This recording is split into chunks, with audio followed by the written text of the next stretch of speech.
இப்போது கிராமங்களில் வந்து நம்ம ரொம்ப பச்சை பசைகள் இருக்குது பெஸ்ட்டுன்னு நினைக்கிறோம். ஆனால் அங்கே பூச்சிக்கொல்லிகள் அதிகமாக யூஸ் பண்ணுவாங்க. பூச்சிக்கொல்லிகள் எல்லாமே ஆபத்தானவை. நகரங்கள் எடுத்துக்கிட்டிங்கன்னா இப்போ நம்ம ஒரு ஸ்டோருக்கு போகிறோன்னா பிஸ்கெட்ஸ்லேருந்து ஏராளமான நூடுல்ஸ்லேருந்து ஏராளமாக அடுக்கி வச்சுருப்பாங்க. இவையெல்லாம் மாதக்கணக்கில் கெட்டு போகாமல் இருக்கிறதுக்கு அதில் தாலேட் பல்வேறு கெமிக்கல்ஸ் உள்ளே இருக்கும். ஒரு சாதாரணமாக ஒரு கிளாஸ் வாட்டர் எடுத்து நீங்கள் வச்சிட்றீங்கன்னா 3 நாள்களில் கெட்டு போயிடும். ஒரு வாரத்தில் புழு பூச்சிக்கெல்லாம் வர ஆரம்பிக்கும். இந்த பாட்டில்டு ட்ரிங்க்ஸு அதே மாதிரி தண்ணி வந்து 3 மாதம் 6 மாதம் வரைக்கும் எக்ஸ்பைரி டேட்டு போட்டு சந்தைக்கு வந்து விற்றுக்கிட்டு இருக்குது. அதில் என்ன இருக்குன்னா கெட்டு போகாமல் இருக்க பூச்சிக்கொல்லி மருந்துகளும் ஃபாஸ்ஃபேட்டும் இருக்குது. இந்த பூச்சிக்கொல்லி மருந்துகள்லாம் நம்ம உடம்புல சேர்ந்துக்கிட்டே தான் இருக்கும்.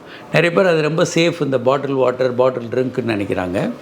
இது எல்லாமே ஆபத்தானவை தான். இந்த மாதிரி நம்ம ஏராளமான கெமிக்கல்ஸை சேர்த்துக்கிட்டே இருக்கோம். இவை எல்லாமே ஆண்மை குறைவை உண்டு பண்ணும், விந்தணுக்களை டேமேஜ் பண்ணும், விந்தனுடைய மார்ஃபாலஜியை டேமேஜ் பண்ணும். ஸோ அவ்வளவு கெமிக்கல்ஸ் நம்ம வாழ்க்கையில் இன்றைக்கி சுற்றுச்சூழல்னு பார்த்தோம்னா காரு பஸ்ஸு இந்த மாதிரி ஏராளமாக போய்கிட்டு இருக்குது. இது வெளியிடக்கூடிய புகையிலிருந்து ஆண்களுக்கு ஆண் ஹார்மோன் குறைந்து பெண் ஹார்மோன் அதிகமாகும், ஈஸ்ட்ரோஜன் அதிகமாகும் இந்த புகையில்.